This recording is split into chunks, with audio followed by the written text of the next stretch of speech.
For the diastema closure of tooth number 8, note that we have about 1.5 millimeters left of space to be closed. Tooth number 9 was already restored and we are not going to touch on it. What is important here at this stage is to have tooth number 9 completely finished prior to starting tooth number 8. Before we start boning tooth number 8, we need to have a mylar matrix placed to protect tooth number 9 from the etchant and the bonding. For the etchant of tooth number 8, I want you to go over and beyond the area that you think you'll be bonding to make sure that we have etchant everywhere so that the bonding agent can properly be applied. We're going to leave this etchant for 15 seconds. We're going to rinse the etchant for 20 seconds. Air dry for a few seconds, but leave the surface slightly moist. You may change the mylar matrix at this stage.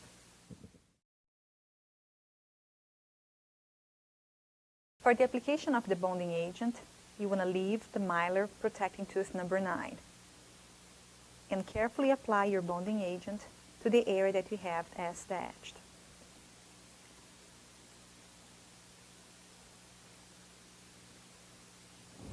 You're going to lightly air blow for a few seconds and light cure for 10 seconds. It is important that you polymerize the adhesive layer from both buccal and lingual sides.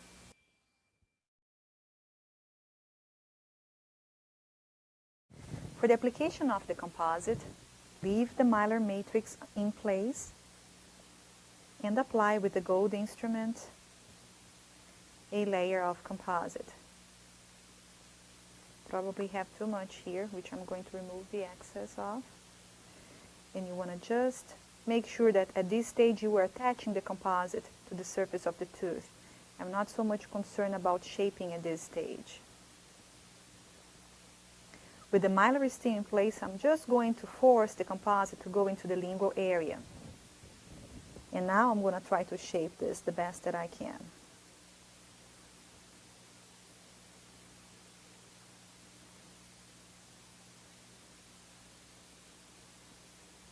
At this stage, it's also good that you leave your light, the light of the operatory, off, so that you have more working time with your composite. Notice that I am shaping now with my gold instrument. And one thing that's important here is always to watch the line angles to make sure that they are matching. You may also use the IPC instrument to get a good adaptation at the gingival cervical area. If you prefer, you can also use brushes, camel brushes, to shape up and give some characterization to the composite. I think what I have is good enough. I'm going to light cure now for 40 seconds.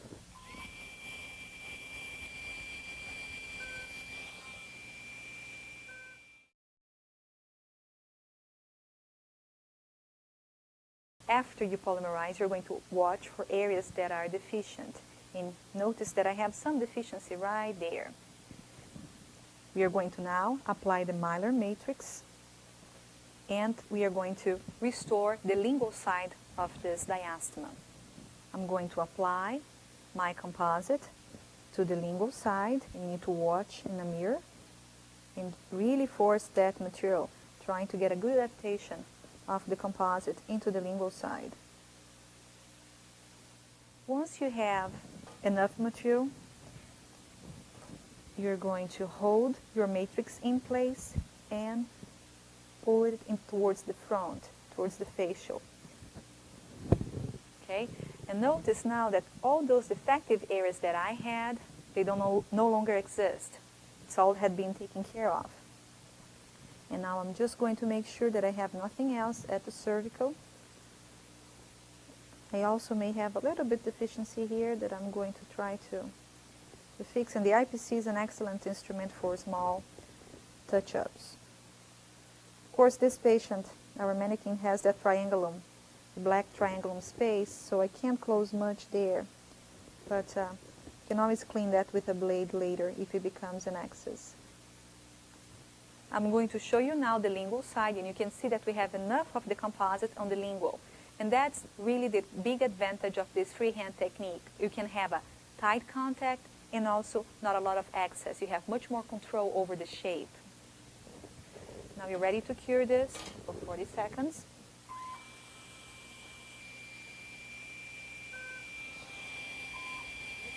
Once you polymerize, it's going to look like the two teeth are bonded, but they are not, because you have protected the adjacent tooth from the etchant and the bonding agent. You should tell the patient at this stage that the patient may hear a slight pop. You're going to get a very tiny instrument and slightly torque at the cervical area for the two teeth to separate, and you can see that it's slightly separated. If you have problems separating the teeth, use a dental floss or a blade. Now I'm going to floss this now to make sure that floss is coming through. You also want to floss to remove any excess of bonding agent that you may have.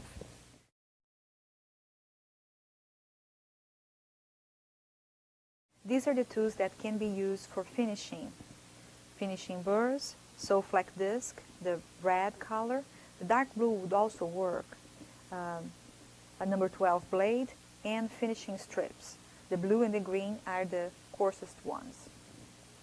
For finishing this restoration, I like to start with the red Soflex disc and try to get the incisal length corrected.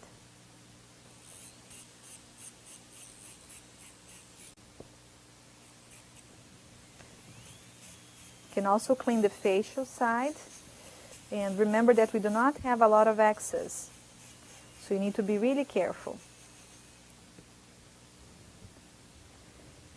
And I'm also going to closely watch my lingual side.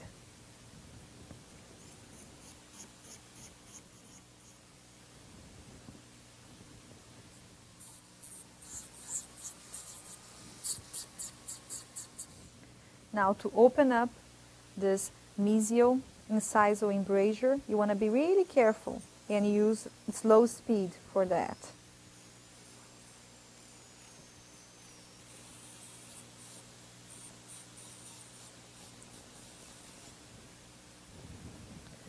Remember now that the central incisor, that we have a convexity here at the incisal angle, so we need to reproduce that.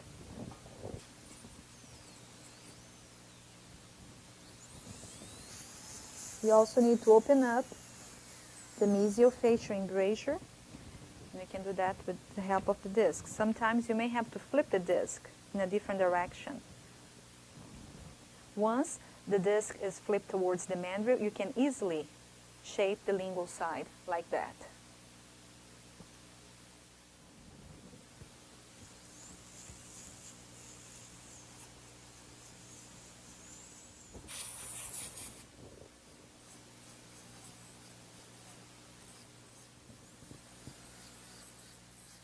You may use a number 12 blade to remove small flashes that you may have at the gingival side of the restoration, in the cervical area.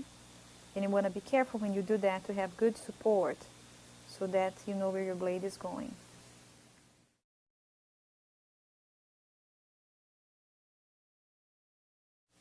Developmental grooves can be created with a flame finishing burr.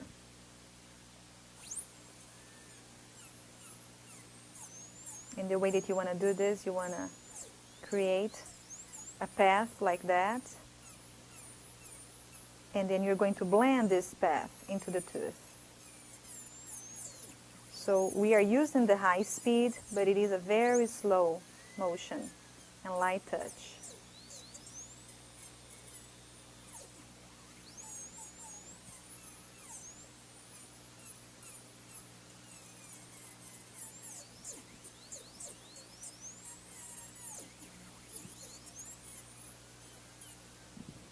We can see that we have some developmental grooves.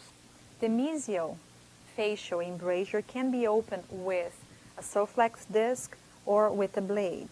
If it's just slightly, you probably can do with a blade. Thin interproximal strips are very useful to polish the interproximal area. And you want to be careful not to touch on the gingiva of the patient while you're doing this.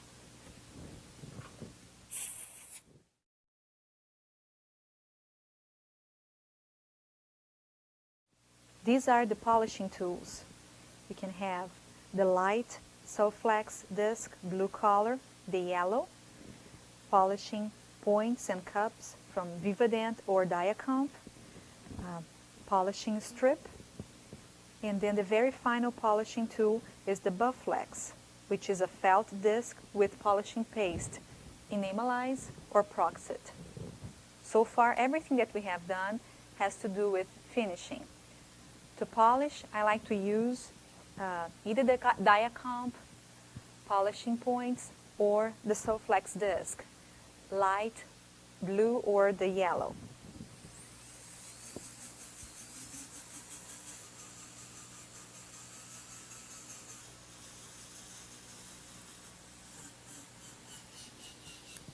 On the lingual side, it's better that you place the disc facing the mandrill.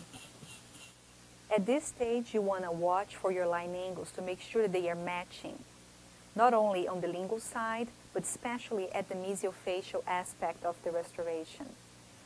You also want to look at the patient towards the front of the patient, not to the side that you are working on, so that you can get a truthful view of the situation. And I see by looking at my patient on the facial side that this line angle is slightly longer. I should just trim a little bit more this embrasure and open up that incisor embrasure some more. So I go back with the disc and I try to open up that. After everything has blended, or you are satisfied with the line angles, you go back and start polishing everything again. The very last polishing should be done with a polishing paste.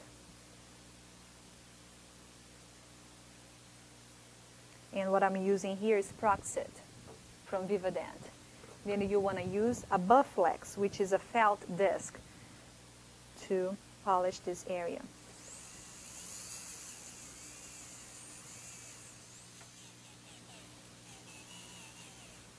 After you rinse and dry from the polishing paste, you want to double check your line angles and make sure that everything is matching, all the different line angles. You also want to check your occlusion and then make sure that the patient is pleased with the results.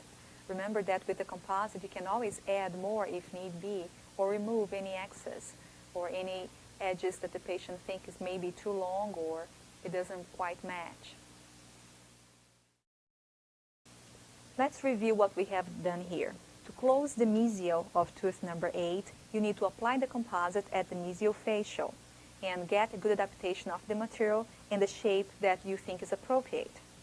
For the lingual part of the restoration, you need to apply the composite, get a good adaptation, hold the mylar in place with your right hand, and pull the mylar towards the facial, still holding the mylar on the lingual side. In this way, the composite is going to be in place, and you should not have any excess of material. And that's what characterizes the freehand technique.